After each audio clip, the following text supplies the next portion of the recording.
بسم اللہ الرحمن الرحیم۔ السلام علیکم۔ یہ دونوں بھائی متفق ہیں کہ قرآن شریف میں کوئی گڑبڑ کی گئی ہے اور ان کو ہونا بھی چاہیے، لیکن اللہ تعالیٰ نے اس قرآن پاک کو اپنے آخری نبی حضرت محمد مصطفیٰ صلی اللہ علیہ وآلہ وسلم پر 23 سال کے عرصے میں نازل فرمایا، اور اللہ پاک نے خود ہی ذمہ داری لی کہ بے شک ہم نے اس قرآن کو نازل کیا ہے اور بے شک ہم خود اس کی حفاظت کرنے والے ہیں۔ سورہ حجر آیت 9۔ تو کوئی مسلمان اگر اللہ تعالیٰ کسی چیز کی حفاظت کی ذمہ داری لیتے ہیں تو پھر تو کسی بھی قسم کی شش و پنج میں پیش ہونا، کسی بھی قسم کی بدگمانی میں پڑنا، یہ تو کسی مسلمان کو زیب بھی نہیں دیتا، بلکہ وہ اس کا تصور بھی نہیں کر سکتا۔ لیکن بعض نام کے مسلمان ہیں جیسے یہ دونوں بھائی، تو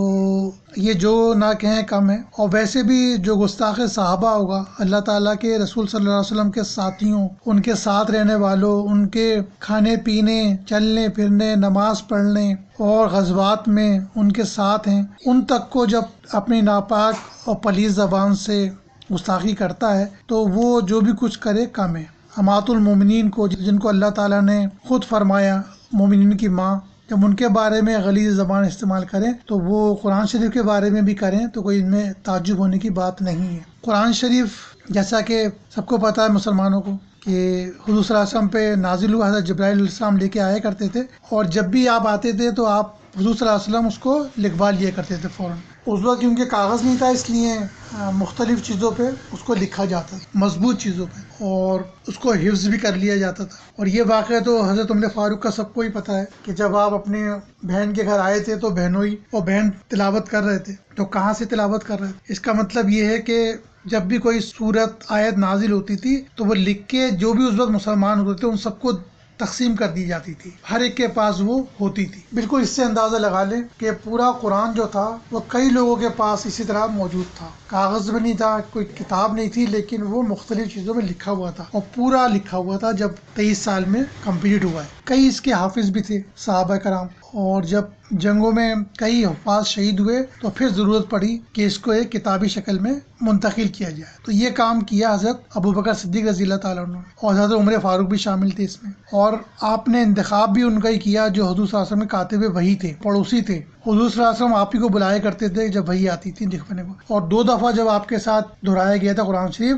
تو حضرت زید بن ثابت بھی اس وقت موجود تھے، اور انہی کو حضرت ابوبکر صدیق نے فرمایا تھا کیونکہ آپ امانت دار ہیں اور حضور صلی اللہ علیہ وسلم بھی آپ کو امانت دار سمجھتے تھے، اس لیے ہم آپ کے ذمہ یہ کام کر رہے ہیں۔ تقریباً 75 صحابہ پر مشتمل ایک کمیٹی بنائی گئی تھی جس نے جس کے پاس جو بھی صورت تھی، جو بھی آیت تھی، وہ ان سے منگوائی گئی، وہ چیک کی گئی اپنے طور پر، جو حافظ تھے انہوں نے بھی چیک کی، اور اس کے بعد قرآن شریف کو ایک کتابی شکل میں شیرازہ لگا کے مکمل کیا گیا۔ تو یہ اس کا میں نے تھوڑا بہت آپ کو خلاصہ پیش کیا ہے۔ ابھی میں انشاءاللہ کو ڈیٹیل سے بتاؤں گا کہ اس طرح قرآن شریف محفوظ ہوا ہے۔ نہ اس میں حضرت عمر فاروق کا کوئی دخل تھا اور نہ حضرت ابوبکر صدیق کا رضی اللہ تعالیٰ عنہم کا، انہوں نے صرف یہ بیڑا اٹھایا تھا کام کرنے کا، ورنہ کام تو سپرد کیا گیا تھا 75 صحابہ کرام کے۔ زید بن ثابت کو اس کا سربراہ بنایا گیا کیونکہ آپ حضور صلی اللہ علیہ وسلم کے کاتب وحی بھی تھے، اور آپ سے ہی حضور صلی اللہ علیہ وسلم نے آخری مرتبہ جب آپ جبرائیل علیہ السلام کے ساتھ دہرایا تھا تو آپ موجود تھے، اور حضور صلی اللہ علیہ وسلم نے آپ کو عبرانی زبان سیکھنے کے لیے بھی کہا تھا کیونکہ آپ کے پاس جو یہودیوں کے خطوط آتے تھے یا جو آپ جواب دیا کرتے تو آپ کو ایک ذمہ دار شخص کی ضرورت تھی، تو آپ نے بھروسہ کیا حضرت زید بن ثابت پہ، اور آپ نے 15 دن میں وہ زبان سیکھ بھی لی، اور پھر آپ ہی لکھا کرتے تو آپ ہی پڑھ کے سنایا کرتے تھے۔ تو یہ تھے حضرت زید بن ثابت، ان کے بارے میں کہا جاتا ہے کہ ان کو کیوں بنایا۔ حضرت علی کرم اللہ وجہ کا کوئی اپنا قرآن نہیں تھا، یہی قرآن تھا، جیسے اوروں نے جمع کیا تھا آپ نے بھی جمع کیا تھا، اور جب سب مانگے گئے تو ظاہر آپ نے بھی دیا ہوگا۔ تو یہ تو جو جھوٹ پہ جھوٹ بولتے ہیں، جو غلط فہمیاں پھیلاتے ہیں، بدگمانیاں پھیلاتے ہیں، ان کا بھی پروپیگنڈا ہے۔ اگر ایسا کوئی ہوتا تو حضرت علی کرم اللہ وجہ جب خود خلیفہ بنے سن 35 ہجری میں تو وہ قرآن جب آ جاتا، تو قرآن تو جب نہیں آیا 5 سال میں، یہی قرآن تھا، یہی تو اٹھایا گیا تھا جب جنگ صفین میں کہتے ہیں نا، تو جب یہ جنگ رکی تھی تو یہی قرآن تھا، اسی قرآن کو تو دیکھ کے جنگ رکی گئی تھی۔ اس وقت نہیں کہا گیا حضرت علی نے کہ بھئی وہ تو قرآن تو یہ تھوڑی ہے، وہ تو حضرت جب امام مہدی آئیں گے تو لے کے آئیں گے۔ اس سے بھی ثابت ہے کہ جھوٹوں کا پروپیگنڈا ہے اور غلط بیانی ہے، اور اللہ تعالیٰ کی حفاظت پر بھی ان کو یقین نہیں ہے۔ جو قرآن کی ایک آیت نہیں مانتا وہ پتہ ہی آپ کو کون ہے، تو یہ جو آیت نہیں مانتے ہیں ان کا اندازہ لگا لیں۔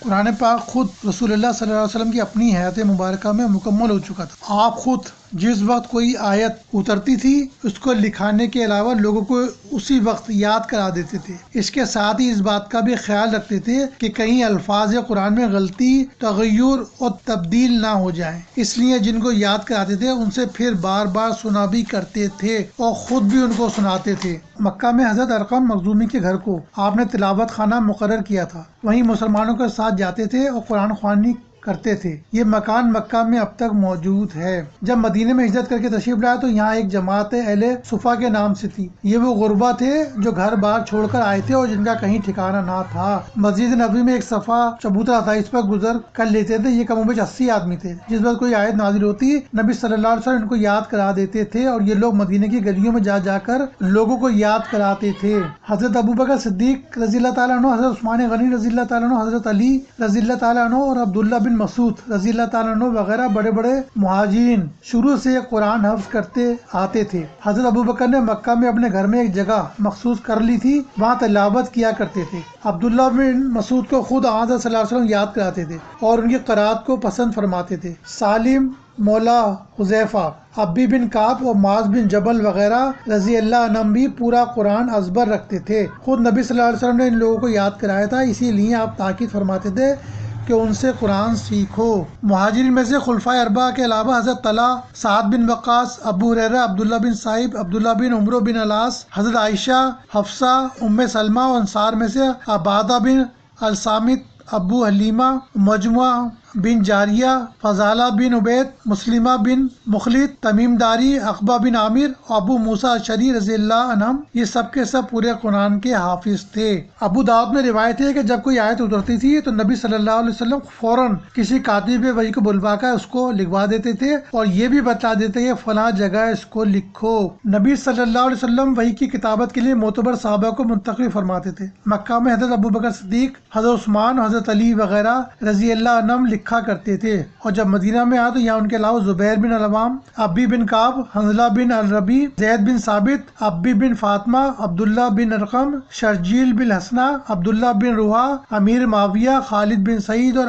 ابان بن سعید وغیرہ رضی اللہ عنہم لکھتے تھے۔ ان کے علاوہ بہت سے لوگ بطور خود قرآن کو لکھ کر اپنے پاس رکھتے تھے، مثلا معاذ بن جبل، عبد الدرداء، ابو ایوب انصاری، عبادہ بن صامت وغیرہ رضی اللہ عنہم۔ نیز عبداللہ بن مسعود، عبداللہ بن عمر نے بھی پورا قرآن لکھ کر اپنے پاس رکھا تھا۔ تو یہ سب کے پاس قرآن لکھے ہوئے تھے۔ اسی طرح حضرت علی کرم اللہ وجہ کے پاس تھا۔ تو قرآن تو وہی تھا، ایک ہی تھا، جن کو آپ نے جو کمیٹی بنائی تھی اس نے سب سے لے لیا تھا، سب کو اس کو دیکھا کرتے تھے، جو ان کو حفظ تھا اس سے ٹیلی کیا کرتے تھے، اور اس کے بعد جو قرآن کو کتابت کی شکل دی گئی تو اس میں سے کسی شک و شبے کی گنجائش نہیں ہے، وہ بھی حضرت علی کا ہی تھا سمجھو، کیونکہ حضرت علی کا کوئی اپنا قرآن نہیں تھا، یہی قرآن تھا۔ جمع قرآن کریم اگرچہ عہد نبوت ہی میں مکمل لکھوا دیا گیا تھا، لیکن وہ نوشتے متفرق اور منتشر تھے۔ حضرت عمر رضی اللہ تعالیٰ عنہ کو سب سے پہلے یہ خیال پیدا ہوا کہ ان کو ایک شیرازے میں جمع کرا دیں، اور یہ خیال اس وقت پیدا ہوا جب جنگ یمامہ میں جو آدھا صلی اللہ علیہ وسلم کے وصال کے بعد مسلمہ کذاب کی قوم سے ہوئی تھی، 700 حفاظ قرآن شہید ہو گئے۔ اس نے حضرت ابوبکر صدیق کے سامنے اس خیال کو پیش کیا۔ انہوں نے پہلے تو یہ عذر کیا کہ نبی صلی اللہ علیہ وسلم نے قرآن کو ایک شیرازے میں جمع نہیں کرایا، امت کو لکھا دیا، یاد کرا دیا، ان کے اوپر چھوڑ دیا، اب میں وہ کام کیوں کروں جس کو آپ نے نہیں کہا، مگر حضرت عمر کے اصرار سے وہ بھی اس ضرورت کو سمجھ گئے اور اس کام کے لیے تیار ہو گئے۔ صحیح بخاری میں روایت ہے، حضرت زید بن ثابت نے کہا کہ جنگ یمامہ کے بعد حضرت ابوبکر نے مجھ کو طلب فرمایا، جب میں حاضر ہوا تو دیکھا کہ عمر بن خطاب بھی ان کے پاس بیٹھے ہوئے ہیں۔ حضرت ابوبکر نے مجھے فرمایا کہ عمر کہتے ہیں کہ اس لڑائی میں بہت سے حفاظ قرآن مقتول ہو گئے ہیں، مجھے خوف ہے کہ قرآن کہیں ضائع نہ ہو جائے، اس لیے میری رائے یہ ہے کہ تم اس کو جمع کرا دو۔ میں نے کہا کہ میں وہ کام کیوں کروں جس کو رسول اللہ صلی اللہ علیہ وسلم نے نہیں کیا۔ حضرت عمر فاروق رضی اللہ تعالیٰ عنہ نے کہا کہ اس کا جمع کرا دینا بہتر ہے۔ وہ اسی پر وہ اصرار کرتے رہے، یہاں تک کہ میری سمجھ میں ابھی یہ بات آ گئی اور میری رائے بھی ان کی رائے کے مطابق ہو گئی۔ زید کہتے ہیں کہ اللہ گواہ کہ اگر وہ مجھ کو پہاڑ اٹھانے کا حکم دے دیتے تو وہ میرے لیے آسان تھا، لیکن یہ بوجھ مجھے نہایت گرا معلوم ہوا۔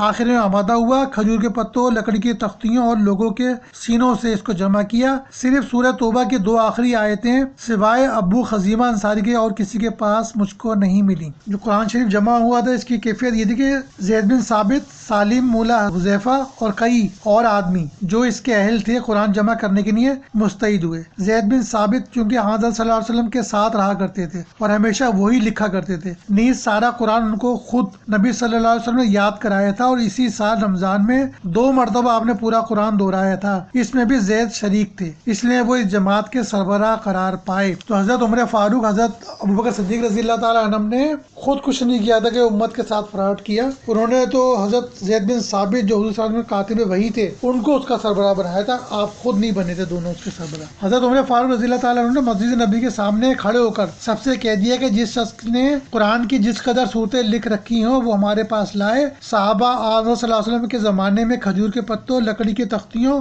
وغیرہ پر اس کو لکھا کرتے تھے، انہوں نے ان سب کو لا کر فراہم کر دیا۔ زید بن ثابت ان کے رفقا کو خود سارے قرآن کے حافظ تھے، لیکن مزید احتیاط کے لیے جو کوئی لکھا ہوا پاتے تھے یا کسی سے سنتے تھے اس پر 2 معتبر گواہ لے لیتے تھے کہ جو کچھ لکھا گیا ہے حضرت صلی اللہ علیہ وسلم کے سامنے لکھا گیا ہے یا نہیں۔ جب گواہ گزر جاتے تھے تو اس کو اپنے حافظہ اور اپنے نوشتے سے ملا کر مقابلہ کر کے لکھ لیتے تھے۔ سورہ برات کی 2 آخری آیتیں جو کہ بالکل آخر میں نبی صلی اللہ علیہ وسلم مرض وصال میں نازل ہوئی تھی، جس کے 9 دن کے بعد آپ رحلت فرما گئے، اس لیے وہ سب کے پاس لکھی ہوئی نہیں تھی اور نہ عام طور پر اس کی اشاعت ہو سکی تھی، صرف وہ صحابہ جانتے تھے جو دربار نبی میں حاضر رہتے تھے۔ چنانچہ حضرت عمر، حضرت عثمان، حضرت ابی بن کعب، حارث وغیرہ رضی اللہ عنہم نے شہادت دی کہ ہم نے بھی ان دونوں آیتوں کو نبی صلی اللہ علیہ وسلم کی زبان مبارک سے سنا ہے، اس لیے حضرت زید نے ان کو برات کے آخر میں لکھ دیا۔ تو یہ تو میں نے آپ کو بتایا۔ اب میں ایک ولیم مور نام کے انہوں نے بھی یہ تسلیم کیا ہے کہ ولیم مور تک نے لکھا ہے کہ کوئی جز، کوئی فقرہ اور کوئی لفظ ایسا نہیں سنا گیا جس کو جمع کرنے والوں نے چھوڑ دیا ہو، نہ کوئی لفظ یا فقرہ ایسا پایا جاتا جو اس مسلم مجموعے میں داخل کر دیا گیا ہو۔ اگر ایسے الفاظ یا فقرے ہوتے تو ضرور تھا کہ ان کا تذکرہ ان احادیث میں ہوتا جن میں محمد صلی اللہ علیہ وسلم کی چھوٹی چھوٹی باتیں بھی افعال اور اقوال کی نسبت محفوظ رکھی گئی ہیں۔ کاغذ کا اس وقت تک وجود نہ تھا، یہ مجموعہ کرتاس پر لکھا گیا اور حضرت ابو بکر خلیفہ وقت کی حفاظت میں رکھ دیا گیا۔ ان کے انتقال کے بعد حضرت عمر فاروق رضی اللہ تعالیٰ عنہ کے پاس رہا۔ جمع ابو بکر اور عثمان میں فرق۔ علامہ ابن التین لکھتے ہیں حضرت ابو بکر اور عثمان کے جمع کرنے میں یہ فرق تھا کہ حضرت ابو بکر نے تو اس خوف سے جمع کیا تھا کہ قرآن کہیں ضائع نہ ہو جائے، کیونکہ اس وقت وہ منتشر اور متفرق صحیفوں میں تھا۔ انہوں نے ان سب کو لے کر آیتوں اور صورتوں کی اسی ترتیب کے ساتھ جس ترتیب مطابق حضرت صلی اللہ علیہ وسلم نے لکھوایا اور پڑھایا تھا ایک شیرازے میں جمع کر دیا۔ اور حضرت عثمان نے جب وجوہ قرات میں لوگوں کو اختلاف کرتے ہوئے دیکھا تو اس قرآن کو صحیح قرات کے ساتھ جو ارزائے آخرہ رسول کے مطابق تھی اور جس کی صحت میں مطلق شبہ نہ تھا نقل کرا دیا تاکہ اختلافات قرات رفع ہو جائیں۔ انہوں نے نہ ترتیب میں تاخیر کی نہ تقدیم کی، نہ اس میں کسی تعویل کو دخل دیا، صرف قرات میں لوگوں کے شبہ یا فساد کرنے سے قرآن کو محفوظ کر دیا۔ حضرت عثمان غنی رضی اللہ تعالیٰ عنہ کے اس فعل سے اس وقت امت میں کسی فرد واحد نے بھی اختلاف نہیں کیا۔ قاضی ابو بکر نے لکھا ہے حضرت علی کا قول تھا